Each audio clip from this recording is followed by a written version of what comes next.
सत्ता को पूरा करना होगा और ये पहचान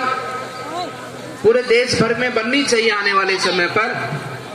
कि महर्षि दुर्वासा ऋषि के तपस्थली पे उस गांव के, उसके आसपास के गांव के जितने भी लोग हैं वो बहुत ही संस्कारित लोग हैं। उनमें कभी भी कोई नशे की लत नहीं है। वहां के युवा शिक्षा के क्षेत्र में अपना नाम पूरे देश में करते हैं। वहां पे बड़ों का आदर सम्मान होता है, महिलाओं का सम्मान होता है, गांव में स्वच्छता होती है, गांव में साफ सफाई का ध्यान रखा जाता है। हर प्रकार का एक संकल्प लेकर इसका नाम हमें पूरे भारतवर्ष में करना है। इस भाव से इस गांव के हमारे सभी भाई बंधुओं से मैं ये कहना चाहता हूं कि इस निर्माण के साथ में संकल्प भी हम लेकर और महर्षि दुर्वासा का नाम और सम्मान को हम पूरे भारतवर्ष में पहुंचाने का काम करें। पूरे भारत के अंदर इस गांव को इन विशेषताओं के साथ में जाना जाए। सुंदर निर्माण के साथ में, सुंदर व्यवस्था के साथ में, सुंदर आचार और विचार के साथ में,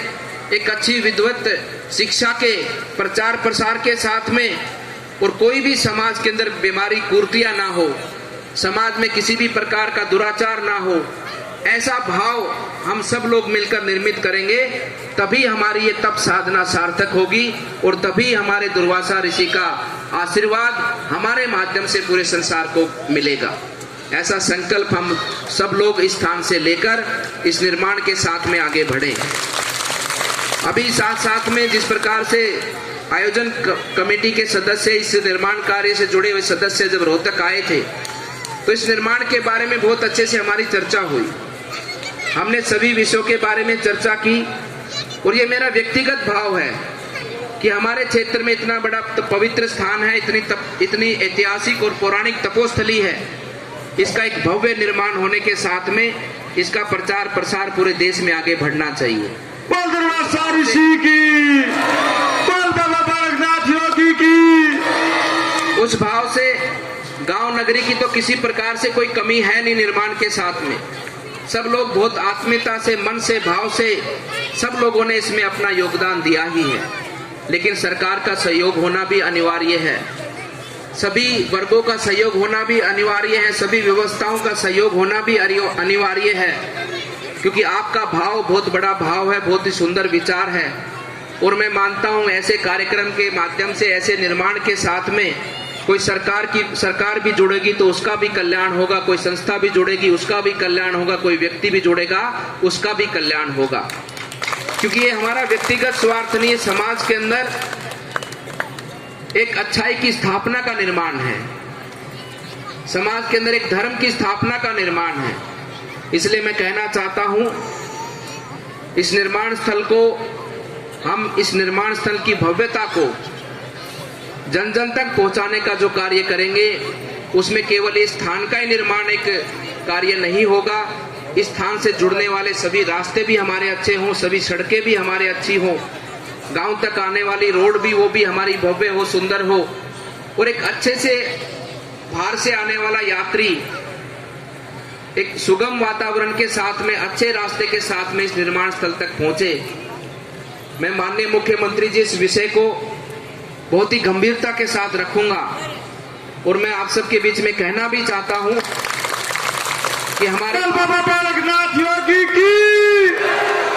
हमारे गांव तक आने वाला प्रत्येक रास्ता अच्छा हो, चौड़ा रास्ता हो, गांव के अंदर भी इस पवित्र स्थान तक पहुंचने वाला रास्ता सुंदर हो, उसमें भी आगे जाकर हमारा एक तरह से मैं मानता हूं कि उसमें भी धन लगेगा। तो पवित्र स्थल का निर्माण तो गांववासी सब मिलकर करवा ही रहे हैं, उसमें कहीं कोई कमी आएगी तो सरकार से भी बात कर और मुख्यमंत्री जी से विशेष रूप से कहकर उसमें भी योगदान दिलाने का हम लोग मिलकर काम करेंगे। साथ ही साथ में इस गांव से जुड़ने वाले प्रत्येक रास्ते का भी हम सुंदर निर्माण करेंगे, ताकि स्थान तक पहुंचने वाले व्यक्तियों को किसी भी प्रकार से कोई असुविधा का अभाव ना हो। क्योंकि वातावरण, फूल तो एक गमले में खिलता है लेकिन उसकी खुशबू चारों तरफ फैलती है। ठीक उसी प्रकार से जो आपने फूल का पौधा लगाया है या आशीर्वाद का पौधा लगाया है, इसके आसपास का वातावरण भी स्वच्छ हो, आने जाने के रास्ते भी सुंदर हो, ताकि इसकी भव्यता का और इसका आशीर्वाद का जन जन तक लाभ पहुंचे। इस प्रकार से इस पूरे प्रोजेक्ट को देखते हुए हम माननीय मुख्यमंत्री जी से बात कर इसको आगे बढ़ाते हुए इसका फल और आशीर्वाद और इसकी महिमा का विस्तार पूरे भारतवर्ष तक पहुंचे, इस प्रकार से हम इसका प्लान करके इसको आगे बढ़ाने का काम करेंगे। बोल बाबा बालकनाथ योगी की,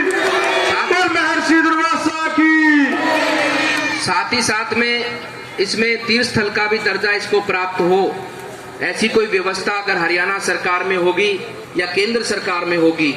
तो उसको भी हम व्यक्तिगत रूप से लेकर आगे बढ़ेंगे और ये हमारी इच्छा होगी कि हमारे स्थान को तीर्थ स्थल के रूप में मान्यता मिले, ताकि आने वाले समय पर और प्रभावी रूप से हमारी सेवा का लाभ पूरे संसार को प्राप्त हो।